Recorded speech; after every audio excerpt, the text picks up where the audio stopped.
Shabbat Shalom, boa tarde.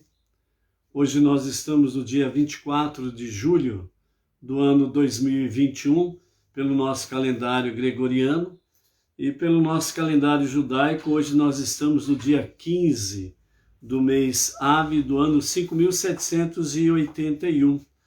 Hoje nós estamos no 7º dia da semana, o sagrado dia do Shabat, e, portanto, nós estamos na nossa 7ª aliá, a nossa 7ª leitura da nossa paraxá semanal. Então, hoje, pela graça bendita de Hashem, nós estaremos aí concluindo a nossa paraxá semanal, que é Vaitchanan. Eu implorei, eu roguei a Hashem, que significa o nome Vaitchanan da nossa paraxá. Então hoje nós vamos concluir a nossa paraxá semanal, Vaitchanan, e pela graça e misericórdia de Hashem, assim que nós concluirmos a nossa leitura no dia de hoje, nós estaremos concluindo a leitura desta semana de 118 versículos.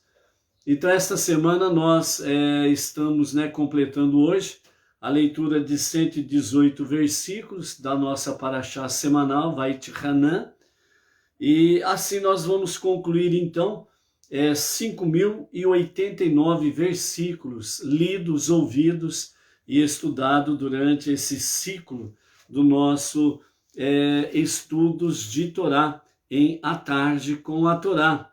E louvamos a Hashem por podermos chegar aqui, são 5.089 versículos lidos, estudados diariamente, desde o dia 17 de outubro do ano 2020, e nós estamos aqui, Quando começamos, parecia que, além da caminhada parecia ser longa, parecia que não alcançaríamos aí tantas coisas excelentes que Hashem tem nos dado, Então louvamos ao Eterno por estarmos juntos nesse período e podemos assim dessa forma estarmos, em cada semana, em cada dia, em cada leitura diária, em cada porção semanal, nós possamos juntos estarmos aí aprendendo dos ricos conselhos de Hashem através da Torá escrita, a Torá oral, Talmud, Mishnah e os nossos sábios que têm trazido para nós, Então louvamos a Hashem pela sua graça, pela sua misericórdia para conosco. Hoje nós estamos a 321 dias do ano 5781, a contar da criação.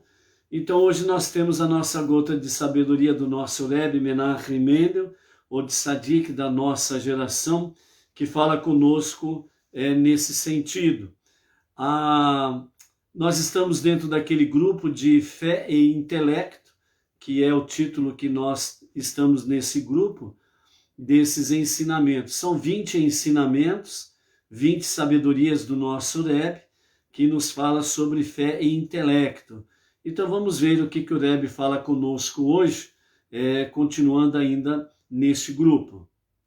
Assim, o Rebbe nos diz: muitas pessoas, sem perceber, acabam tendo dois deuses.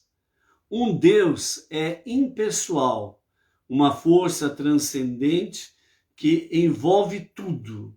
Porém, em momentos de dificuldade, elas clamam a outro Deus, que é o Deus pessoal, com quem tem um relacionamento íntimo.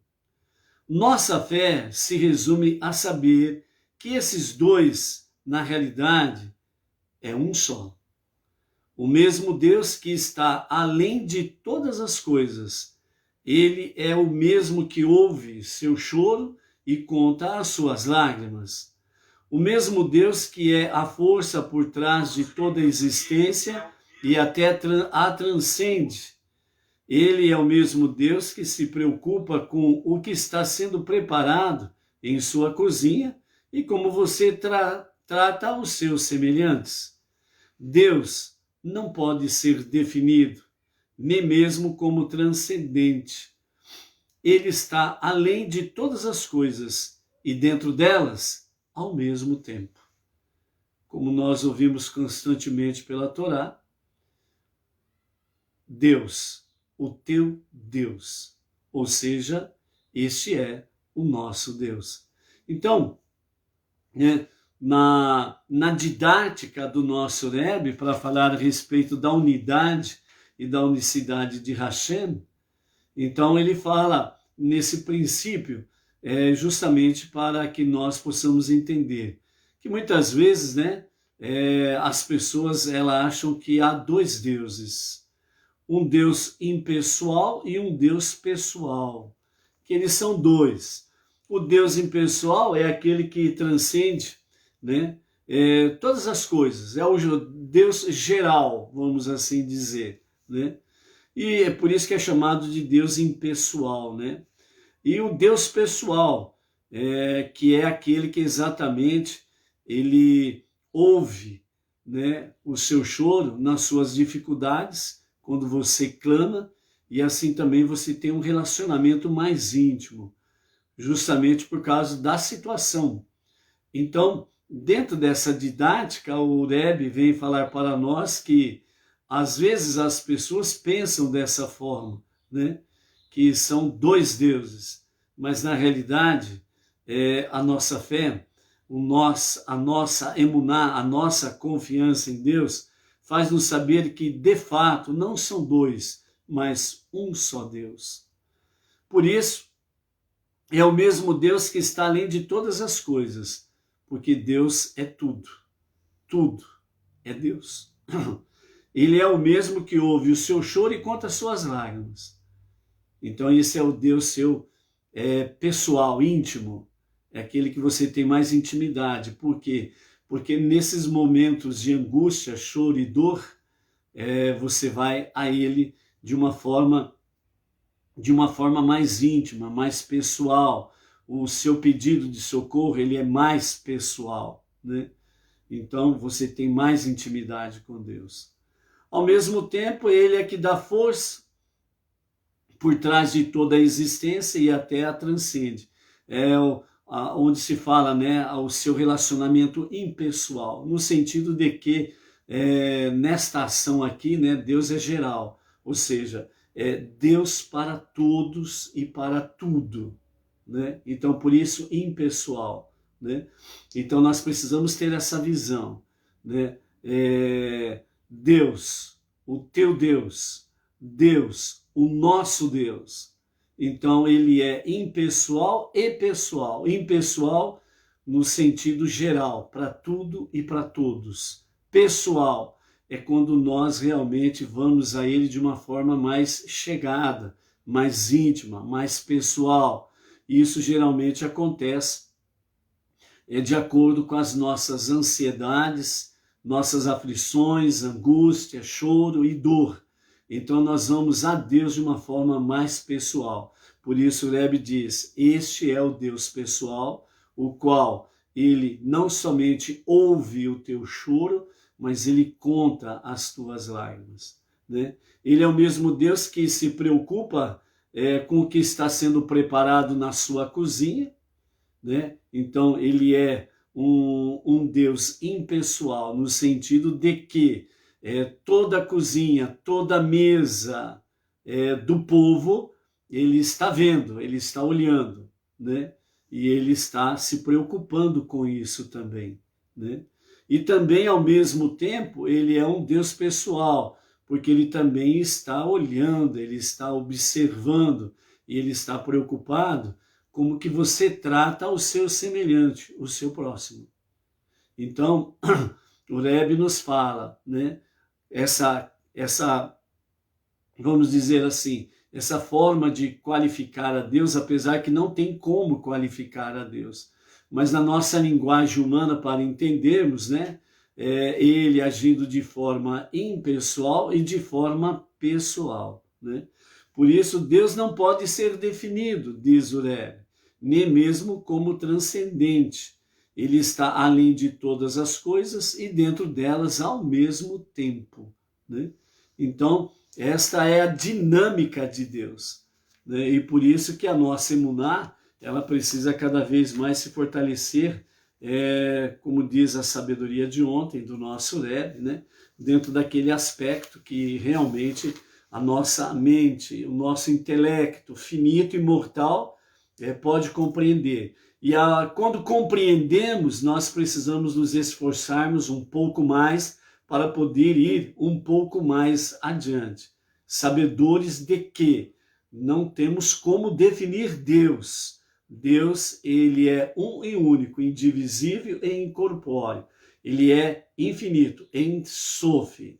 Ele é a fonte inesgotável de luz, de toda a luz, né? Então, dentro desse aspecto, ele é o nosso Deus. Esta é a realidade. Baruch Hashem. Ok, vamos lá? Então, a Inês Martins está conosco aí, né, aqui de Pirajuí, Baruch Hashem. Shabbat Shalom a ti, família, Inês Martins.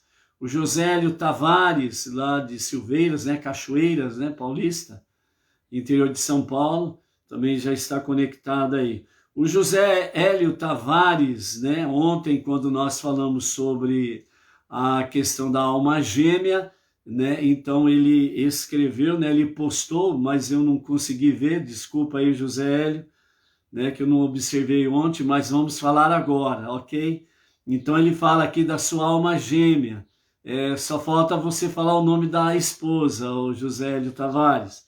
Então ele escreveu aqui na nossa live de ontem, dizendo: foram 4 anos de namoro e 48 anos de casados, e estão há 52 anos juntos. Baruch Hashem, pela alma gêmea, José Hélio Tavares, né? Uma grande dádiva, um grande presente de Hashem, né? Nessa graça bendita aí, né? Quase que a nossa história é quase igual, mas não resta dúvida, a bênção de Hashem é a mesma, né?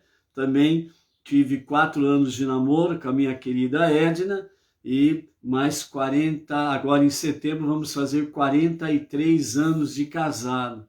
Então aí nós estamos há 47 anos, né? Um ano a menos, ô Josélio. Baruch Hashem a ti aí. A esposa, né? A família, os filhos, os netos, as noras, né? Os genros, né? A toda a parentela aí, né? Que sejam bênção sobre bênção renovada para a vida de vocês aí, ok? Baruch Hashem por isso daí, né? Por essa postagem preciosa aí, né? E para os demais, né, que estão aí solteiros ou solteiras, até o pôr do sol de hoje, 15 de Av, né? É a data propícia para poder fazer aí o pedido para Hashem da alma gêmea, né? Então, que Hashem ouça o seu clamor, ouça a sua prece e debaixo das suas asas traga aí, né, a resposta preciosa da alma gêmea, que seja para esses dias, que seja para agora. Amém ve amém.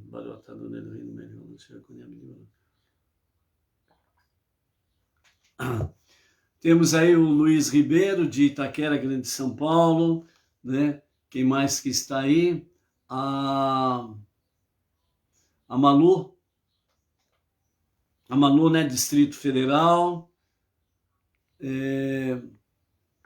O Vinícius Costa, né? Aqui de Ribeirão Preto, interior de São Paulo. Vinícius Costa. Shabbat Shalom, Vinícius. O Jaime Rafael, da cidade de Girona, né? Espanha, Baruch Hashem, por essas vidas que estão aí conectadas conosco aí à tarde com a Torá. Mais alguém aí? Baruch Hashem. Também, né, queremos aí saudar aí, dar um shalom, né, para o Tiago Santos de Arapiraca, Alagoas, o Tiago Lucena Dias, paulista, lá da Paraíba, Claudinei Alexandre, Itajubá, Minas, o Cláudio Vilames de Oliveira Silva, em Bugaçu, Grande São Paulo, o Adriano Salles Unai, Minas Gerais, Baruch Hashem, né? graças a Hashem por essas pessoas que estão aí também se conectando conosco aí, né? Não podemos esquecer também, né, da Fátima e Oswaldo Sato, lá do Japão, a Renata Suehara e a sua família também lá do Japão. Baruch Hashem por essas vidas aí, a Donária Carmo, a Elizabeth Lobo, a Cibele, que são de Portugal, né? Lisboa e Cidade do Porto, Baruch Hashem por essas vidas. Temos aí a Yaritza Verônica, lá do Chile, graças a Hashem também. Temos aí, né, entre outros, a Olga de Contagem, Minas, que também está conectado aí, ok? Então, são alguns nomes aí, nós vamos em frente, que nós precisamos ver a Haftará de hoje, a primeira Haftará, a primeira porção do profeta, das 7, que está relacionado como as porções de consolação para com o povo de Israel, ok? Vimos aí a questão do Shabat Nahamu, no dia de ontem, então hoje nós estamos no Shabat Nahamu, que é exatamente o Shabat da consolação, que é o primeiro dos 7 sábados, que nós temos porções, todas elas no livro de Ishayahu, o livro do profeta Isaías, sobre consolação para com o meu povo. Consolai, consolai o meu povo. E como nós vimos aí, né, sobre a questão dupla, né, consolai, consolai, está conectado de forma que, assim como o povo pecou 2 vezes, duplamente, por isso a destruição dos 2 templos, também a bênção será dobrada, né? O Beit HaMikdash, ele tem também a questão física, material, e a questão espiritual, a presença divina. Então, quando o Mashiach, o justo Mashiach, se revelar, ele estará arrebanhando os judeus dos 4 ventos do nosso planeta, de leste a oeste, norte a sul, e eles retornarão para Israel, né? E então, o próximo passo, o justo Mashiach, estará construindo o terceiro Beit HaMikdash. E temos também a questão dupla da construção do terceiro templo, que se refere à ação humana e à ação divina ao mesmo tempo na construção do terceiro templo. E dentro do aspecto físico, material do terceiro templo, temos aí que as suas dimensões serão, fisicamente falando, materialmente falando, será maior do que os 2 primeiros templos, e a dimensão espiritual, a presença, a revelação do Eterno, ela também será superior aos 2 primeiros templos, né? Então, vemos aí que realmente o Shabat Nahamu tem muitas coisas preciosas aí nesse sentido, ok? Vamos para a nossa leitura, e a nossa leitura semanal, a 7ª leitura, mais Mafitir, que é exatamente a leitura final, e na sequência nós vamos falar 7 eventos felizes, né, relacionados ao dia 15 de Av, e em seguida vamos para a nossa Haftará, ok? Então vamos lá, 7ª leitura, capítulo 7 de Devarim, Deuteronômio, do verso 1 ao 8, com os comentários de Irache, que diz assim, na continuidade, né, dos assuntos com referência aos 10 mandamentos, guardar os mandamentos por amor e manter-se fiel, né, aos mandamentos de Hashem, né, servir a Hashem com fidelidade. E nessa continuidade, então, aqui no capítulo 7, a Moshe assim conversa. Quando Deus, teu Deus, te levar à terra em que entrarás para possuí-la, desalojará muitas nações de diante de ti. Os Hititas, os Girgashitas, os Amoritas, os Canaanitas, os Perizitas, os Hivitas e os Jebuseus. 7 nações, todas elas, individualmente, mais numerosas e mais poderosas do que tu. Deus, teu Deus, as entregará a ti, e tua parte as golpearás. Elas são tão degeneradas e representam ameaça tão séria à tua integridade espiritual, que tu as destruirás completamente. Não farás aliança com elas, nem lhes mostrará graciosidade, permitindo que permaneçam na terra, mesmo pacificamente, ou elogiando a sua beleza, a menos que se arrependam de sua má conduta e se convertam ao judaísmo. Cibele, shalom, shalom, Cibele, um Shabbat Shalom a ti e à família. Então aqui nós vemos, junto com os comentários de Rashi, que aquelas 7 nações, elas eram tão perversas, que se elas fossem poupadas, elas iriam destruir completamente o povo de Israel. Então, por isso, Moshe está falando, Deus ordenou para golpeá-las e simplesmente para desapossá-las completamente, né? Para não se associar a elas, não fazer nenhum tipo de aliança com elas, a não ser que elas se arrependessem, ou seja, techuvá, retorno a Deus e arrependimento, né, das suas iniquidades, a sua má conduta, né? E assim automaticamente elas se converteriam ao judaísmo, né? Então estariam aí vivendo o verdadeiro monoteísmo. Continuando, não te apresentarás com elas, aliás, não te aparentarás com elas por casamento, não darás tua filha a um filho seu e não tomarás uma filha para o teu filho, porque os filhos gerados por tais uniões não mais pertencerão ao povo judeu. Os nascidos da mulher não judia não serão judeus, para começar.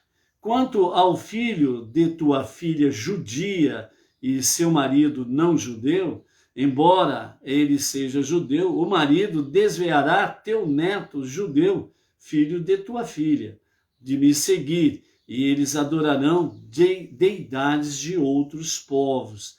Né? Então aqui ele está comentando que a filha judia casando com não judeu, né?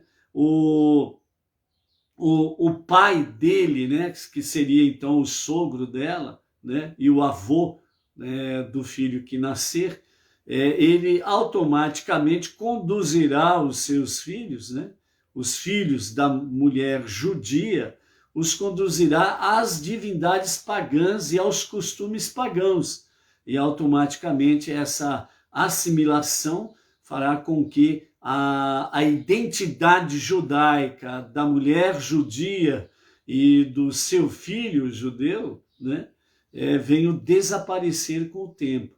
É isso exatamente que aconteceu com as 10 tribos perdidas, né? Depois da morte de Salomão, quando houve a partilha entre o reino do norte e do sul. Então as 10 tribos perdidas, né, que é chamado dessa forma, elas se esparramaram entre as nações, se assimilaram e perderam a sua identidade judaica, né? É a mesma coisa que acontece, por exemplo, aqui no nosso Brasil. Antes de 1500, né, com o chamado o descobrimento do Brasil, né, por Portugal, que na verdade não é bem essa história, né? Já antes de 1500, aqui no nordeste do nosso país, já havia centenas de judeus que fugiram da Inquisição portuguesa e espanhola e já estavam estabelecidos aqui no nordeste do Brasil, ok? Mas aí, né, transcorreu muito tempo, houve muita assimilação, né? Teve aqueles que foram expulsos, né, para o norte, e onde diz a história que essa boa porcentagem de judeus que foram para o norte foram aqueles que primeiro fundaram a cidade de Nova York, né? E aí automaticamente a história vai contando a sequência aí dos Estados Unidos, né? Então, dentro desse escopo aí, aqui no Brasil, já vários historiadores e historiadoras têm mostrado aí que muitos e muitos brasileiros têm uma ascendência judaica, porém, né, os nossos antepassados, por terem perdido uma boa parte da sua identidade, porque se assimilaram muito, muita mistura, então muitos encontram dificuldades sérias no sentido de comprovar a sua ascendência judaica, né? Então, é isso daqui que Moshe está falando, o perigo que acontece dessa assimilação, a perda da identidade judaica, vem todos esses transtornos que está ocorrendo na atualidade aí, ok? Então é nesse sentido que Moshe está explicando aqui. Continuando então, né, verso 5, então é isso que lhes fareis, demolirei seus altares de múltiplas pedras, quebrarei seus monumentos de pedra única, cortarei suas árvores endeusadas e queimareis no fogo suas imagens esculpidas. Porque és um povo santo, consagrado para Deus, teu Deus. Deus, teu Deus, te escolheu para ser um povo estimado de entre todos os povos que há sobre a face da terra, né? E dentro desse sentido aí, é um povo estimado entre todos os povos. Então, é um povo ímpar, o povo judeu. Não foi por seres mais numerosos do que todos os outros povos que Deus se deleitou convosco e vos escolheu, pois ao contrário, sois o menor de todos os povos. Foi pelo amor de Deus a vós e porque ele cumpriu o juramento que fez a vossos antepassados, que Deus vos tirou com mão forte e vos remiu da casa de escravos, da mão do faraó ou Paró, rei do Egito. Além disso, Deus vos escolheu por seres o mais modesto de todos os povos. Até vossos líderes são modestos, enquanto os dos outros povos se vangloriam. O fato de o número de nações 70 excederem 5 unidades o número de vossas clãs tribais, que é de 65, é uma alusão à vossa modéstia, quando sois comparados às demais nações. Aqui nós encerramos a 7ª aliá e agora nós vamos para o Mafitir, a leitura final da Parashá. É do verso 9 a 11 do capítulo 7.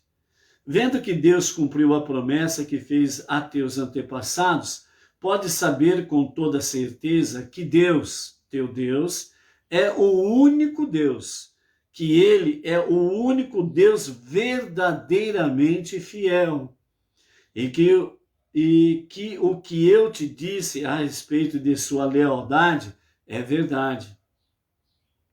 Ele guardará os termos da aliança e fará toda a bondade que prometeu aos que cumprem seus mandamentos porque o amam, somando o seu mérito ao de seus descendentes por 2000 gerações, bem como aos que cumprem seus mandamentos somente por medo ou respeito, somando o seu mérito ao de seus descendentes por 1000 gerações.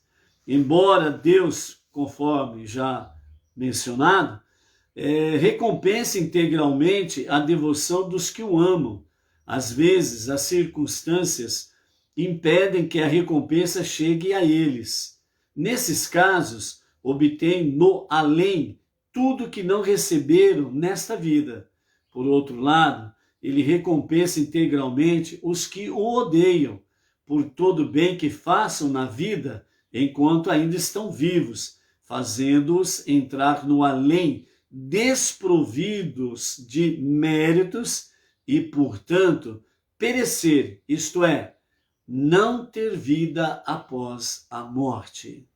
Ele não demora a recompensar quem o odeia, pelo bem que ele faz, recompensa-o em vida. Por conseguinte, como vês, és o melhor para ti. Eis o melhor para ti. Observa os mandamentos, decretos e normas que eu te ordeno hoje para os cumprires, por amor, ainda que talvez não recebas toda a recompensa nesta vida. Está certo de que, no além, obterás tua plena recompensa. De fato, dado que a maior retribuição possível é o deleite infinito da consciência divina, sempre em expansão, e que alcançar tal consciência será a tua principal atividade na vida após a morte. Segue-se que receberás recompensa pelo que já tiveres conquistado, quando vivo, e simultaneamente farás jus a mais e o obterás, né? Então aqui nós encerramos o nosso Mafitir, né? Que é realmente a conclusão da nossa Parashá semanal. Vait Hanan, eu implorei, eu roguei, graça a Hashem.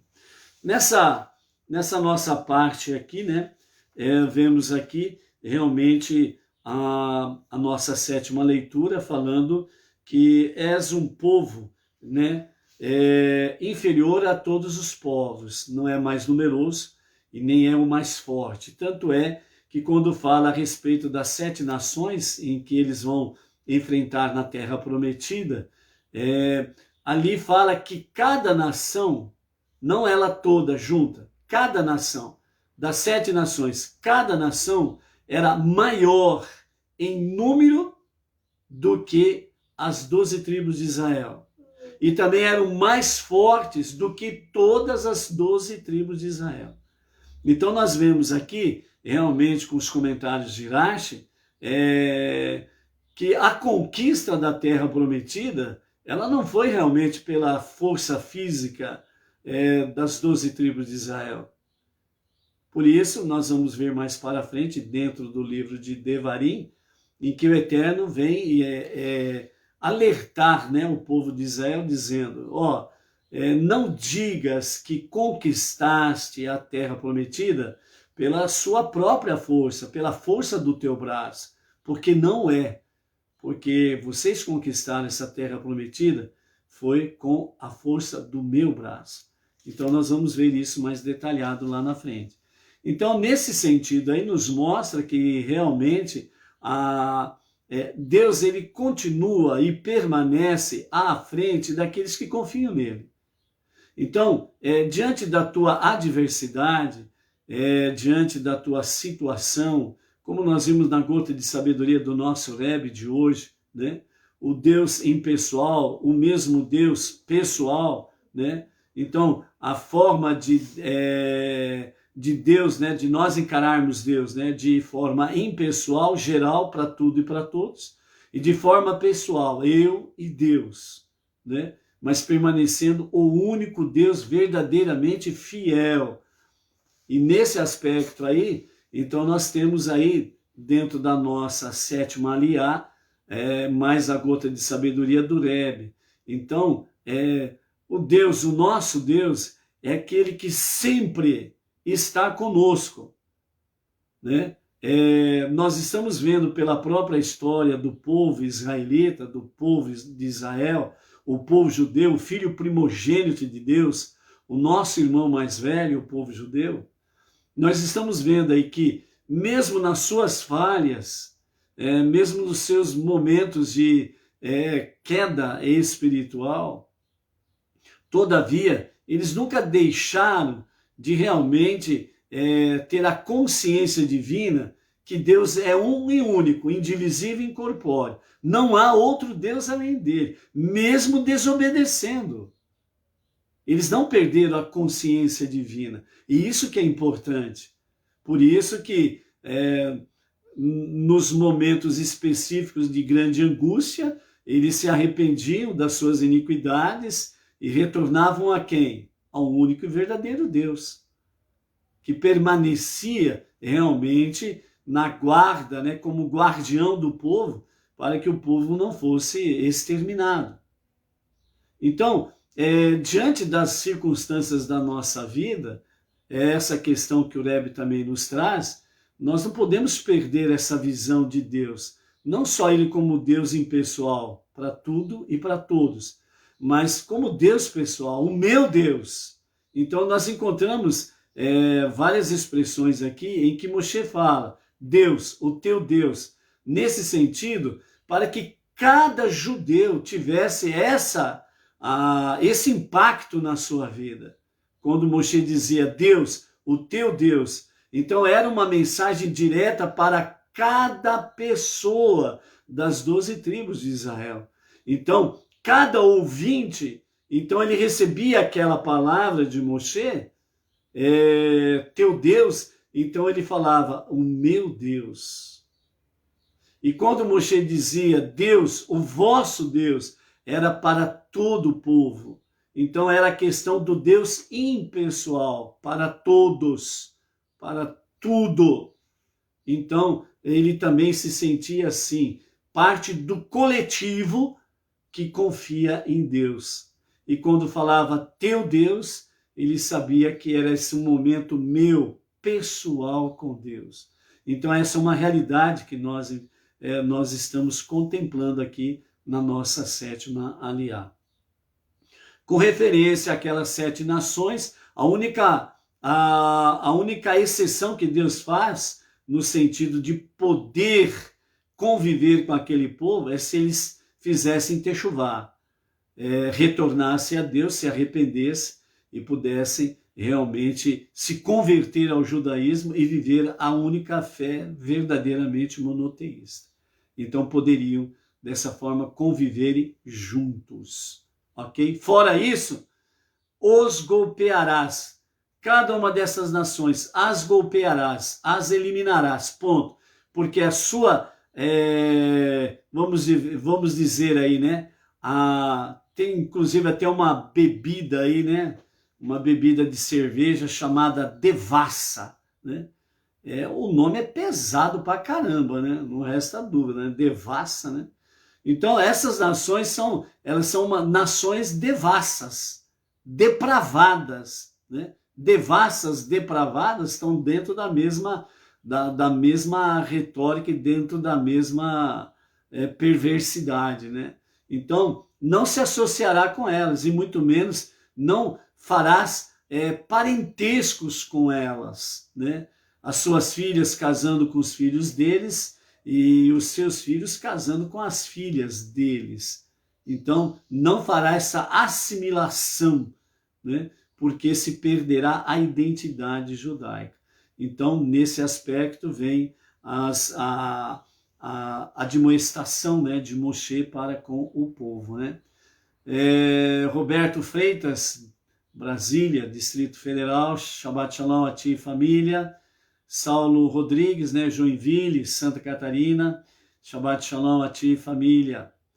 E na continuidade nós vimos aí que foi pelo amor de Deus a vós e porque ele cumpriu o juramento que fez aos vossos antepassados, né? Então, Deus está cumprindo com a sua palavra. Quando entramos então na parte de Mafitir, a leitura final, no capítulo 7, versos 9 a 11 de Devarim, então nós vemos aí, né, que realmente Deus, ele é o único Deus, ele é o único Deus verdadeiramente fiel, que guarda a sua aliança e que fará bondade aos que cumprem os seus mandamentos porque o amam. Então aqui nós encontramos vamos dizer assim, para podermos entender na nossa linguagem humana, 2 categorias de pessoas que realmente creem em Deus, que confiam em Deus. A primeira categoria se refere exatamente àqueles que cumprem os mandamentos do Eterno porque o amam. Por que você obedece mandamentos de Deus? Porque você o ama, simplesmente isso, porque eu o amo. Por que você não faz tal coisa? Porque isso alegra o meu Deus, e eu amo o meu Deus. Então, eu cumpro mandamentos, né? Vamos para a prática, para cada um de nós, Benei Noa, não judeus, né? Techuvá diária, prece diária, tefilá, né? Tzedaká, né? Que são atos de caridade, de justiça, através de ofertas e dízimos. Temos o estudo da Torá e as 7 leis universais. São as nossas 5 bases. Então, por que nós fazemos isso? Porque eu amo a Deus, Simplesmente isso. Eu amo a Deus. Então, quando a gente ama, a gente move montanhas, né? O José Hélio Tavares, você que se manifestou aí, né, desses 52 anos aí juntos aí, né? Você lembra muito bem da época de namoro, não lembra? Eu lembro da minha época de namoro. Eu atravessava a cidade debaixo de chuva, frio, né, para poder encontrar o meu amor, né? Não tinha calor, não tinha frio, não tinha chuva. A gente, Nem carro. Nem carro, ia a pé mesmo, né? E por aí afora. O meu sogro, na época, tinha uma charrete. Às vezes eu pegava uma carona com o meu sogro de charrete no meio da cidade e ia até a casa dele de charrete. Era uma benção maravilhosa. Então, quando a gente ama, a gente move montanhas. Então, essa primeira categoria aqui que o nosso mestre Moshe fala, com os comentários de Rashi, é exatamente isso. Então, ele guardará os termos da aliança e fará toda a bondade que prometeu aos que cumprem seus mandamentos, porque o amam. Então, nesse aspecto, Deus ele soma o seu mérito aos seus descendentes até 2000 gerações. Ou seja, então até 2000 gerações tem a proteção divina. Por quê? Porque os tais cumprem mandamentos, obedecem os mandamentos simplesmente por amor. Ponto. A segunda categoria nos fala aqui, né? Bem como aos que cumprem seus mandamentos somente por medo ou respeito, somando seu mérito aos de seus descendentes por 1000 gerações. Então a segunda categoria são aqueles que têm medo ou respeito, né? Então, tem medo de ser punido, tem medo de não sei o quê, eu vou fazer tal coisa, e aí eu vou violar o mandamento, aí vai me acontecer alguma coisa, então tem medo, né? Esse medo é junto com essa questão de respeito, né? No sentido de dizer assim, bom, eu cumpro o mandamento porque ele é poderoso e obedece quem tem juízo, né? Como diz o ditado, né? Manda quem pode e obedece quem tem juízo, é o ditado, né? Então essa é a segunda categoria, por medo ou respeito cumpre, né, os mandamentos. Mesmo assim, o Eterno soma o seu mérito por causa do cumprimento até 1000 gerações. Ou seja, para esses, a segunda categoria, que não é menos do que a primeira, e a primeira não é mais do que a segunda, certo? Não podemos esquecer esse detalhe. É apenas uma didática que Rashi está trazendo aqui para que nós possamos entender uma diferença da outra, ok? Então não resta dúvidas que quem ama os mandamentos de Hashem, as suas normas, os seus decretos, elas são mais suaves, são mais leves. Por quê? Porque você age por amor. Com amor, por amor, as coisas têm outra visão, têm outro porte, têm outra forma. E isso vai mesmo. Aí não tem calor, não tem frio, é a pé, é voando, é de foguete, é de charrete, seja do jeito que for, por amor, tudo fica lindo. Certo? Então, é nesse sentido aí, ok? E então, depois, né, na parte final, nos versos 10 e 11, aqui, novamente, né, Rashi, ele explica a questão exatamente da recompensa, né?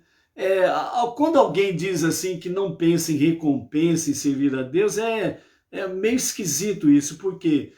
Porque Deus ele fala da recompensa. Os próprios sábios falam da recompensa ou para o bem ou para o mal. Não tem como escapar a essa realidade.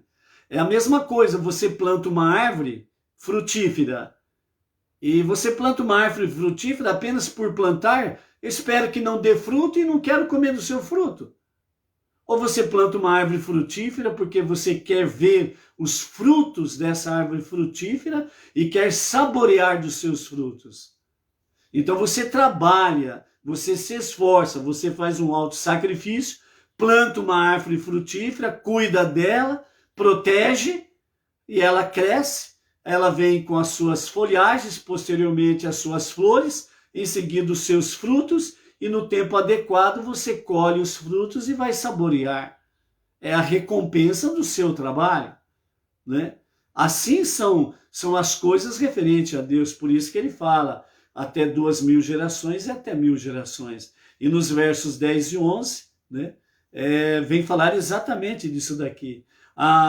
Aqueles que, né, as duas categorias, daqueles que amam a Deus e daqueles que cumprem os mandamentos ou por medo ou por respeito, recebem as bênçãos, muitas bênçãos aqui e no tempo chamado hoje. E mesmo que não receba tudo, porque de fato não há como receber tudo, porque esse mundo não tem como recepcionar todas as bênçãos de Deus que ele dá a cada um que o ama e cumpre os seus mandamentos. Então por isso fala que o que você não receber aqui, você receberá na vida além da morte do corpo físico, porque você continuará vivendo e saboreando da graça bendita de Hashem. Entre outras coisas, você vai se deleitar com o conhecimento da consciência divina de forma infinita, que não há prazer maior do que esse. Moshe é o espelho desta realidade. E por outro lado, aqueles que odeiam a Hashem e que não cumprem seus mandamentos, são rebeldes de livre e espontânea vontade. Então, a própria Torá escrita traz isso, a Torá oral confirma, e as sabedorias dos nossos mestres traz isso através dos milênios. Os que odeiam Hashem, né, eles podem praticar algum bem aqui nesse tempo chamado hoje, e Deus os recompensa aqui e agora, porque depois não haverá recompensa. Então, por isso nós temos em vários lugares a exortação de que nós não precisamos cobiçar, que nós não podemos cobiçar a prosperidade do ímpio, porque ele não vai existir daqui mais um tempo, o ímpio. E por que ele prospera? Falando dentro de um aspecto legal, não aquele que prospera por corrupção e outros meios ilegais, mas aquele que prospera por meio legal. De que forma? Quando alguém faz um bem ao próximo, isto é mandamento de Deus, ame o teu próximo como a ti mesmo. Então nós temos aí dentro das pessoas no mundo, pessoas que não servem a Deus, o único e verdadeiro Deus, mas praticam boas ações ou caridade para com o próximo, ajudam o próximo. Então eles recebem bênçãos e recompensas aqui e agora. Mas se eles morrem realmente apartados do Deus único, vivo, sem obedecer aos seus mandamentos, né? Então, aqui fala que eles, enquanto estiverem vivos, se eles fazem alguma coisa boa para o próximo, eles receberão aqui e agora as bênçãos, porque depois não haverá recompensa, porque significa que eles perecerão e não terão vida após a morte.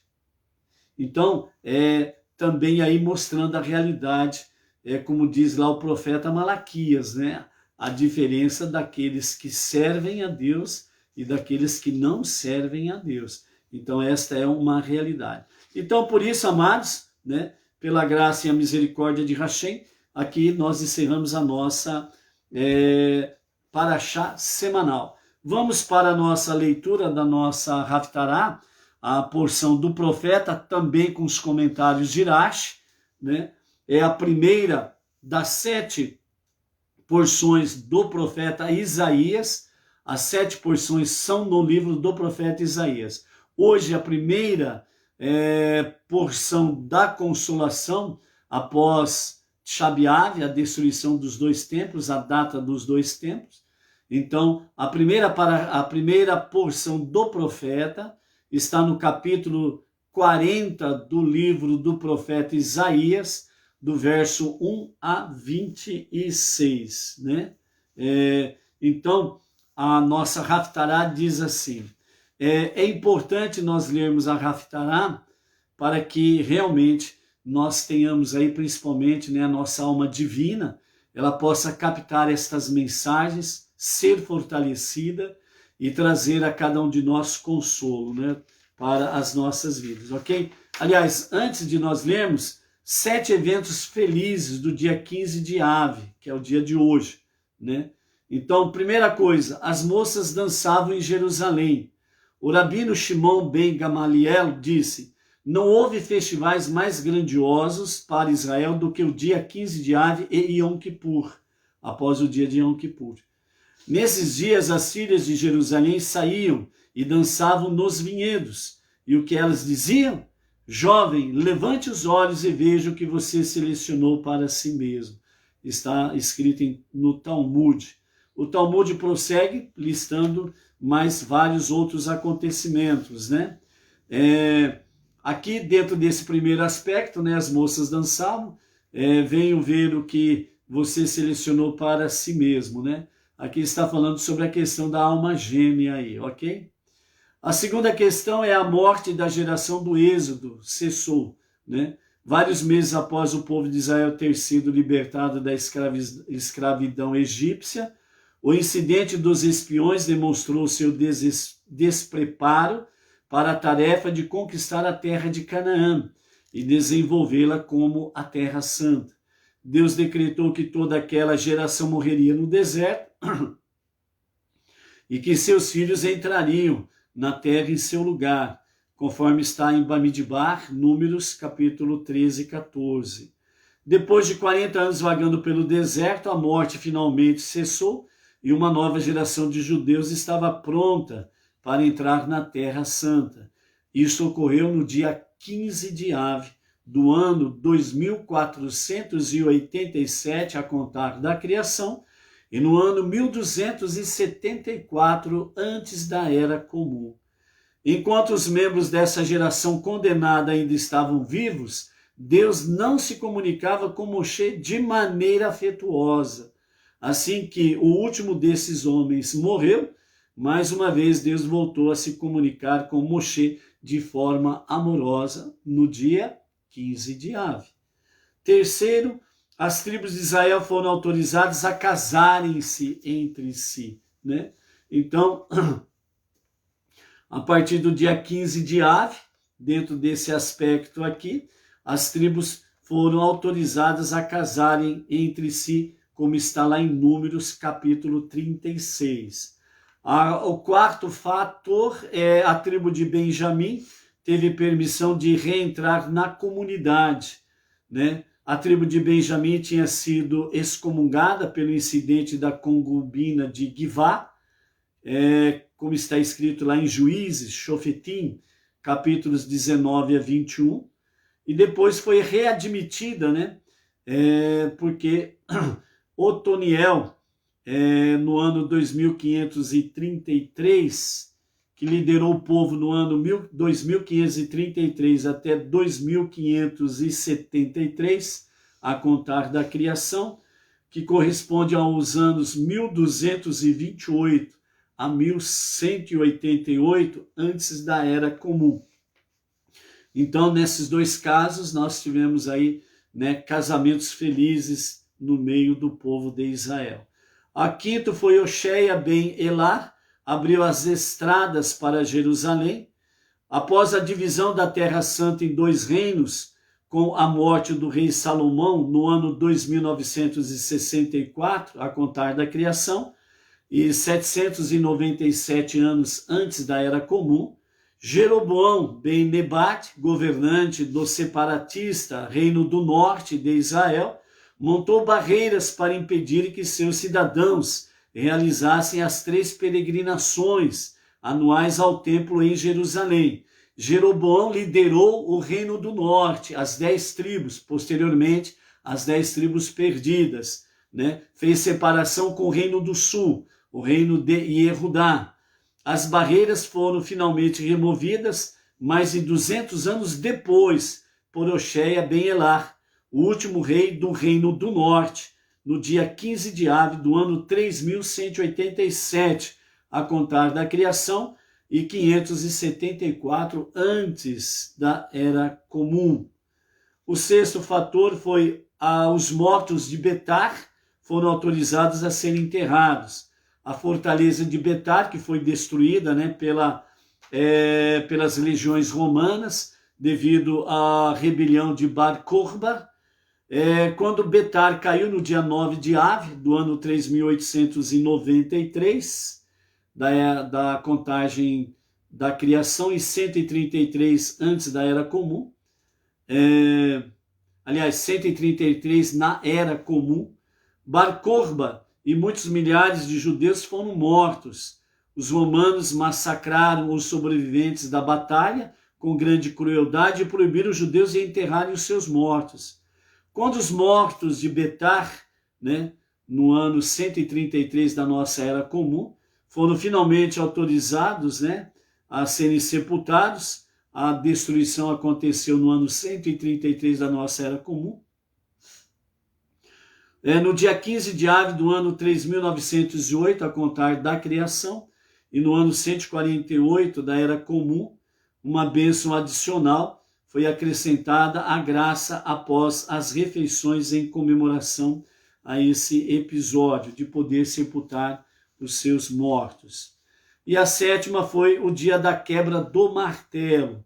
Quando o templo sagrado estava erguido em Jerusalém, o corte anual da lenha para o altar foi concluído no dia 15 de Av.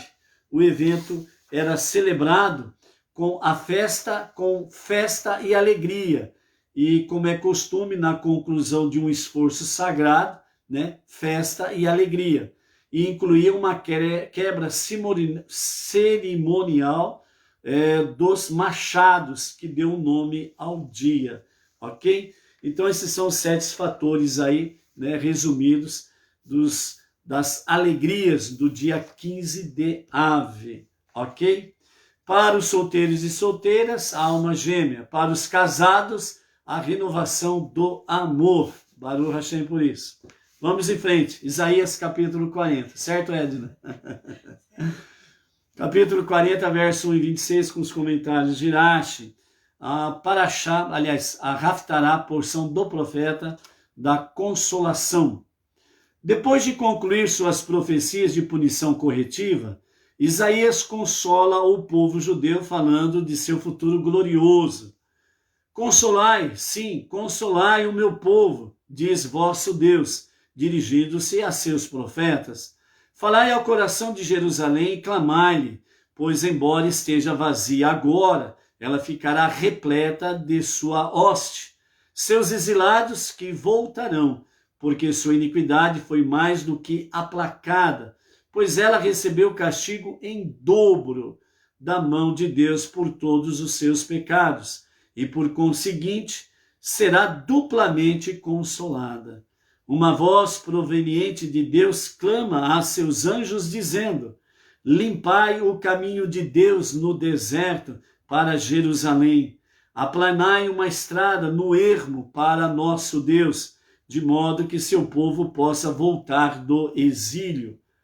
A fim de tornar mais fácil o retorno, todo vale que estiver no caminho será elevado, e todos os montes e colinas que estiverem no caminho serão rebaixados. O terreno tortuoso será nivelado, e os montes próximos uns dos outros e íngremes se converterão em planície. A glória de Deus será revelada, e toda a carne junta verá que a boca de Deus falou. Dentro desse aspecto aqui, né, alguns sábios falam que realmente a terra de Israel ela será totalmente plana. Por isso que fala que os vales se elevarão e os montes se tornarão planos, para que o povo possa ter a facilidade de retornar do exílio para Jerusalém. né? Então, por isso que os sábios falam que quando isso acontecer, a expansão territorial de Israel, ela será bem ampla, né? E isso será possível a partir da redenção final, quando o justo e o verdadeiro Mashiach, ele se revelar para a redenção final, ok? Então vejam bem como que a profecia, ela fala aqui do povo sendo exilado e do povo retornando. Vamos dizer assim, são palavras do profeta que envolve milhares de anos. Coisas acontecendo num tempo passado, coisas acontecendo no tempo presente diante dos nossos olhos e coisas que acontecerão num futuro muito próximo. E que os nossos olhos possam ver essas realidades, possam contemplar realmente essas maravilhas, né? Então, realmente porções de consolação. Continuando então, capítulo 40, verso 6. Uma voz proveniente de Deus me disse, proclama, e minha alma diz em resposta, o que devo proclamar? A voz responde, toda carne arrogante é como a grama, que secará e será cortada, e toda a sua bondade é feita por motivos egoístas, de maneira que também murchará como a flor do campo. A grama secará e a flor murchará, porque um vento de Deus soprou sobre ela. De forma semelhante, realmente, a parte arrogante do povo é como a grama. Além disso, não se pode confiar nas promessas dos homens mortais, pois assim como a grama secará e a flor murchará, eles morrerão antes de conseguirem cumprir as suas promessas. Mas a palavra de nosso Deus perdurará para sempre. Portanto, sobe a um monte alto, tu, anunciadora de Sião, ergue tua voz com força, tu, fraca, anunciadora de Jerusalém. Ergue tua voz, não temas. Diz às cidades de Judá, vede o vosso Deus. Eis que o Senhor Deus virá com mão forte para infligir castigo às nações que praticaram o mal, e seu braço punidor as dominarás para ele. Eis que sua recompensa está com ele, pronta para ser dada aos justos como retribuição, e seu ato de recompensa está diante dele, pronto para ser iniciado. Como um pastor que cuida de seu rebanho, ele junta seus cordeiros com seu braço e os carrega em seu peito. Conduz amavelmente as que amamentam. Ele certamente tem poder para fazer tudo isso, pois quem mediu a água com seu passo, mediu o céu com seu palmo, mediu por terços o pó da terra, dividindo a terra em três. Um terço oceano, um terço deserto, um terço habitável. E pesou os montes com uma escala e as colinas com uma balança. Introduzindo montanhas pesadas em solo duro e colinas mais leves em solo macio? Quem distribui o Espírito de Deus infundindo-o nos profetas? E quem é seu conselheiro que o informa de seu conselho para ele? Com quem das outras nações ele se aconselhou, como fez com Abraão antes de destruir Sodoma? A quem entre elas ele deu entendimento, como deu a Abraão, que Deus dotou de discernimento para reconhecê-lo sozinho? A quem dentre elas ele deu instrução na vereda da justiça e ensinou conhecimento, como ensinou a Abraão? E quem ele informou do caminho do entendimento?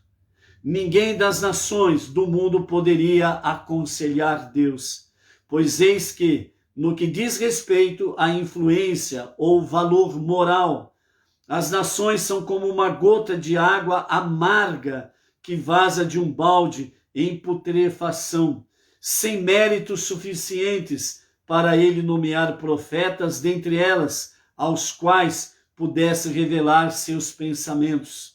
São contadas como pó de ferrugem sobre uma balança de cobre corroído. Eis que as ilhas, isto é, todas as massas da terra, são como pó fino que se espalha, levado pelo vento. No Líbano não há madeira bastante para queimar no altar de Deus. Seus animais não são suficientes para a oferenda de elevação. Não possuem recursos suficientes para ofertarem todos os sacrifícios que seriam necessários para expiar todos os seus pecados. Portanto, todas as nações, mas são como nada diante dele. São consideradas por ele como coisas de nada e vacuidade. Nações do mundo, a quem podeis comparar Deus e que figura podeis assemelhar a ele? O artífice moldou a imagem esculpida para vós, de ferro ou de cobre. O ourives então reveste de ouro e junta correntes de prata. Ou se precisardes de um ídolo de madeira, aquele que está acostumado a selecionar a madeira, escolhe uma árvore que não apodreça. Busca para si um artífice hábil para preparar uma imagem esculpida que não se mexerá. Por que adorais ídolos? Não sabeis? Não ouvistes? Não vos foi dito desde o começo? Não entendeis que quem assentou as fundações da terra? É ele que se senta no círculo da terra, cujos habitantes são para ele como gafanhotos, que estende o céu como uma cortina e o estira como uma tenda para nela morar, que reduz vossos príncipes a nada, que tornou os juízes da vossa terra como uma coisa de nada. Vossos líderes são como arbustos que nem sequer foram plantados. Mais do que isso, foram desarraigados de modo tão completo que é como se, para começar, não tivessem jamais sequer sido semeados. Nem mesmo o resto de seu tronco foi deixado enraizado na terra, para que eles não voltem a crescer depois de terem sido extirpados. Deus também soprou sobre eles, e eles secaram, e uma tempestade os levará como palha. Agora, a quem me comparareis para eu lhes ser igual? Diz o Santíssimo: erguei vossos olhos para o alto, e vede quem criou estas hostes do céu, e quem faz sair sua hoste segundo o seu número diariamente. Ele chama cada uma delas pelo nome, por causa de seu grande poder, e porque ele é forte em vigor, nenhuma delas falta jamais. Então aqui nós encerramos a nossa primeira porção do profeta, Isaías capítulo 40, versos 1 a 26, a porção da consolação para com o povo de Israel e para com aqueles que abraçam a fé monoteísta com fundamento judaico, buscando cada vez mais o entendimento da unidade e da unicidade de Hashem. Por isso, um bom término de Shabat a ti, sua família, e um bom início de uma nova semana, com Shalom Shavuot, né? Louvado seja Hashem. Almir Tavares. Shalom, shalom, Almir. Baruch Hashem. Um Shabbat Shalom a ti e a família aí. Ok? Louvamos a Hashem por podermos chegar então na conclusão da nossa 45ª Parashá. Vayet Hanan, eu implorei, eu roguei a Hashem. Amanhã, às 14 horas, um novo início de semana, uma nova porção da Torá. Até amanhã. Shabbat Shalom, Shavuot Tov.